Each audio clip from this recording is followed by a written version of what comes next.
Ce qui se passe au Québec est tout simplement indescriptible. Personne, je dis bien personne, même dans les rêves les plus fous, n'aurait jamais imaginé que des immigrants traîneraient le gouvernement au tribunal. Oui, on va me dire qu'un État est libre de choisir et de sélectionner ses immigrants. Beaucoup diront ces immigrants-là sont venus avec des statuts temporaires. Qui dit temporaire ne dit pas définitif. Mais dans le même temps, il y a une grogne, il y a une frustration, il y a des cris de détresse. On appelle à l'humanité, à l'empathie, à la compassion du gouvernement du Québec. Pourquoi ces éclats de voix au Québec? Est-ce que le Québec ferme définitivement ses portes? Est-ce de l'hypocrisie, des calculs politiques ou simplement une volonté de réguler les flux d'immigration? Est-ce qu'il n'y avait pas un moyen autre de le faire? Oui, on sait qu'il y a une certaine pression sur les services publics, les écoles qui sont bondées, l'accès aux soins qui est un véritable problème dans beaucoup de provinces canadiennes, les infrastructures saturées. Tout le monde est d'avis qu'il faut réguler l'immigration. Mais est-ce de la bonne manière? Je m'appelle Marie-Agnès, bienvenue sur ma chaîne, bienvenue sur la chaîne Welcome to Canada What Next. Ici, je parle d'immigration, je parle d'intégration, je parle d'économie, de politique canadienne et de tous les problèmes qui touchent les immigrants au quotidien. Pourquoi la grogne? Pourquoi la frustration? Pourquoi ces cris de détresse au Québec? On est venu vous chercher, si je veux simplifier, là. Tout à fait, et à 2 reprises pour être exact. La première fois, on est venu directement me chercher en France alors que je suivais ma dernière année d'études en soins infirmiers. Et la deuxième fois, je suis passée par Recrutement Santé Québec, donc qui est un organisme gouvernemental. Et c'est par cette entremise-là que j'ai été recrutée une deuxième fois, donc en 2023. Et actuellement, vous n'êtes pas certaine de pouvoir rester. Non, exactement.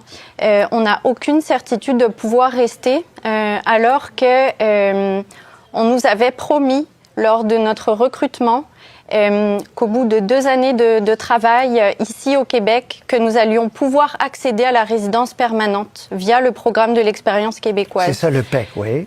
Tout à fait. Et là, écoutez, en novembre 2025, ça a été un énorme coup de massue pour moi, puis pour des milliers de mes collègues, pour des milliers de familles au Québec, parce qu'on parle du réseau de la santé, mais en fait, ça va même au-delà du réseau de la santé. Là, c'est toutes les sphères de l'économie et de la société québécoise qui sont touchées par cette abolition du PEC. Parce que quand le PEC a été aboli, vous n'aviez pas terminé le nombre de mois requis pour avoir la résidence permanente. Exactement. Là, je me qualifierais, si vous voulez, au mois de juin 2025, parce que 2026, excusez-moi.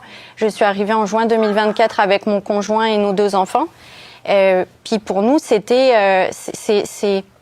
à cause du PEC, enfin grâce au PEC en tout cas, qu'on s'est décidé à s'installer ici, à déraciner nos enfants, à tout quitter en fait en France. Puis c'est ça, on est arrivé ici et le programme a été aboli. Et là, on vous dit, puis le ministre, je suis sûr, va vous dire dans quelques secondes, oui, mais elle peut s'inscrire à ce nouveau programme. Et là, sur appel, on va appeler les gens, puis elle va qualifier certainement puisqu'elle est infirmière. Ça ne vous rassure pas, là?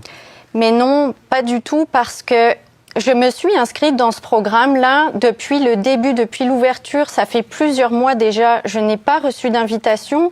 Puis en fait, je n'ai aucune certitude d'en recevoir une un jour. Et si j'en reçois une, mais peut-être qu'il sera trop tard, peut-être que mon permis arrivera à échéance. Que va-t-il se passer? En fait, on le sait pas. Puis c'est ça qui nous inquiète beaucoup, puis qui inquiète des milliers de familles ici au Québec. On n'a aucune certitude, aucune prévisibilité.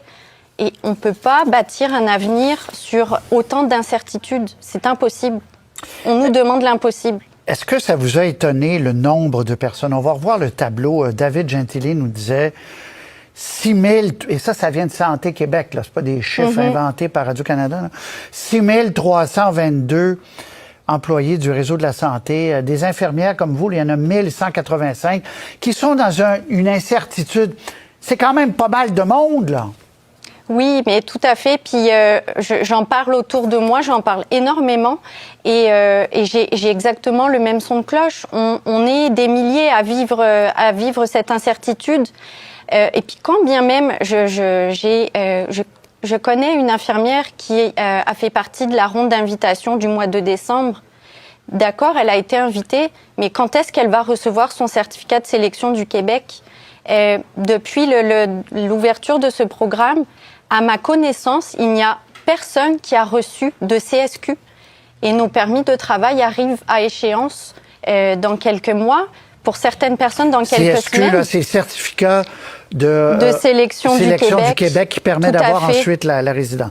Très bien. Exactement. C'est la première étape, c'est l'étape préalable avant Très la bien. résidence permanente.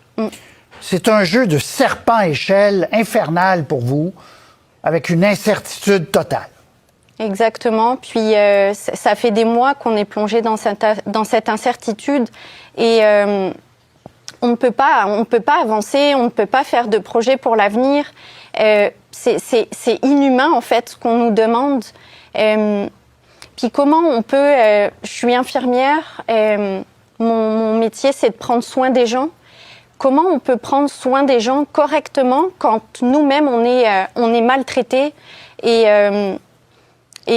qu'on plonge nos familles dans une telle inquiétude? C'est impossible. C'est vraiment difficile d'avancer en ce moment par rapport à ça. Beaucoup ont le sentiment d'avoir été trahis, d'avoir été utilisés et jetés comme une chaussette pourrie. Beaucoup ont le sentiment d'être abandonnés. C'est pour ça que beaucoup d'entre eux se tournent naturellement vers les tribunaux. La question qu'on se pose, c'est de savoir si le Québec ferme définitivement la porte aux immigrants. Oui, beaucoup viendront me dire en commentaire, ils savaient qu'ils avaient un statut permanent, temporaire, et qu'ils n'ont aucune obligation. Le Québec n'a aucune obligation envers eux. La question que moi je veux poser, peut-être que pour ceux qui n'ont jamais immigré, ils ne peuvent pas comprendre l'état d'esprit dans lequel se trouvent ces personnes actuellement. Pendant longtemps, l'immigration a été perçue comme étant, pour beaucoup,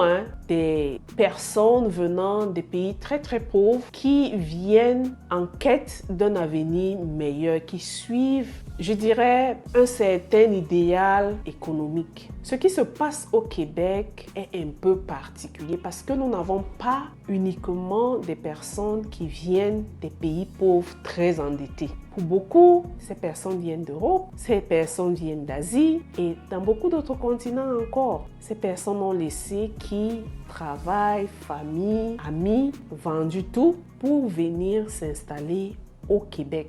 Et ce qui choque, c'est que le Québec, pendant longtemps, a fait des campagnes tambour battant pour aller recruter du personnel à l'étranger.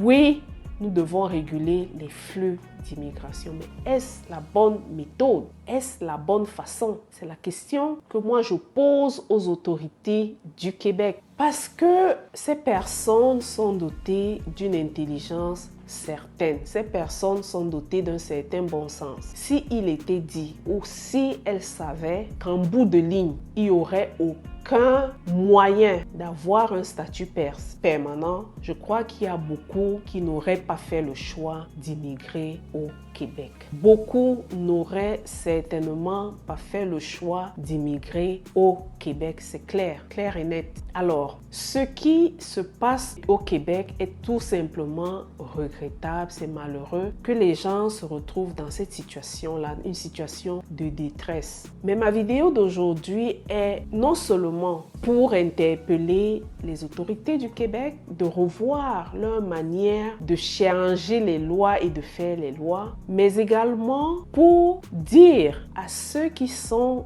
en train d'immigrer et qui passeront certainement par des procédures temporaires et peut-être en fin de compte permanente, d'avoir un plan B, C et D, de réfléchir mûrement leur projet avant de se lancer, d'observer le Canada dans sa globalité. Oui, c'est vrai que pour des facilités linguistiques, le choix est porté naturellement vers le Québec lorsqu'on parle français. Mais comme je le dis très souvent dans ma vidéo, le Canada ne se limite pas uniquement au Québec. Il ne se limite pas uniquement au Québec. Oui, l'immigration en 2026 ne se fera pas comme l'immigration en 2021. Il faut se réajuster. Il faut maîtriser les différents programmes d'immigration. Il faut les étudier. Il faut connaître ses options.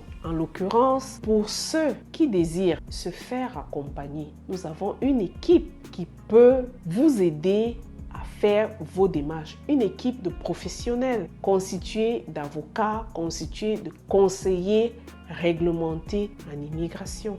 En 2026, l'immigration ne se fait plus de manière hasardeuse. L'immigration, ce n'est plus par tâtonnement. C'est un programme, un projet de vie qu'il faut mûrir avant de se lancer. Alors, je ne vais pas m'éterniser sur cette vidéo-ci. Toi qui me regardes, si tu te retrouves dans cette situation, je t'invite à considérer peut-être d'autres programmes, à regarder d'autres provinces et j'espère que tu pourras ainsi trouver une solution à ton problème. Et si tu ne t'es pas encore abonné à ma chaîne, qu'entends-tu pour le faire? Beaucoup regardent ma chaîne mais ne s'abonnent pas. C'est le moment de liker, de partager, de vous abonner et surtout n'hésitez pas en cas de besoin. Je vous retrouve sur une prochaine vidéo. Bye.